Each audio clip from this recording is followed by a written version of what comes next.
ওল খেও না, ধরবে গলা। সত্যি করে বলুন তো, কে কে ভয় পান? মিথ্যে বলবো না, আমি কিন্তু বেশ ভয় পাই। ছোট থেকেই ওল কচু দেখলেই আমার খাওয়ার আগে থেকেই গলা চুলকানো শুরু হয়। তবে আমি খাই না একদমই ভাববেন না, অবশ্যই খাই এবং খেতে খুব ভালোবাসি, বিশেষ করে এই ওল চিংড়িটা। তবে এই ওলটাকে আগে নুন হলুদে কিন্তু আমি ভাপিয়ে জল ফেলে দেবো, তাহলে কিন্তু আর চুলকানোর চান্সেসটা থাকবে না।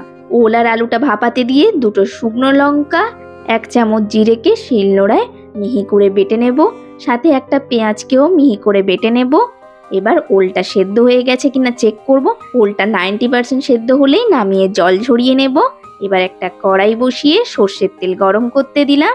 এবার চিংড়ি মাছটাকে নুন হলুদ দিয়ে ভালোভাবে মেখে নেব। আমি এখানে ছোট চিংড়ি মাছটা পেয়েছি, তাই ছোট চিংড়িটা নিয়েছি। বড় চিংড়ি মাছ পেলে কিন্তু খুব ভালো হয়। এবার চিংড়ি মাছটাকে তেলে ভাজতে দিয়ে দিলাম। চিংড়ি মাছটা ভাজা হয়ে গেলে সাইড করে দিয়ে এখন পেঁয়াজ বাটাটাকে দিয়েও পেঁয়াজ বাটা চিংড়ি মাছটা একসাথে ভাজবো। পেঁয়াজটা ভাজা হয়ে গেলে জিরে আর শুকনো লঙ্কার যে পেস্ট বানানো হয়েছিল ওইটা দিয়েও ভালো করে কষিয়ে নেব যতক্ষণ না তেল ছাড়ছে। এই সময় নুন আর চিনিটাও দিয়ে নেব। নুন চিনিটা দিয়েও ভালোভাবে কষানোর পর 1/2 চামচ হলুদ গুঁড়ো দেব। আমি আর লঙ্কা দিলাম না, এই যে শুকনো লঙ্কা দুটো ব্যবহার করেছি, এ মারাত্মক ঝাল, তাই আর লঙ্কা দিইনি। আপনারা চাইলে এই সময় 1 চামচ গুঁড়ো লঙ্কা ব্যবহার করতে পারেন। এবার সমস্তটাকে কিন্তু মিনিট 10 কষাতে হবে। তারপর 1 থেকে 1.5 বাটি জল দিয়ে ভালোভাবে ঢাকা দিয়ে ফুটিয়ে নিলেই কিন্তু ওল চিংড়ি একদম রেডি।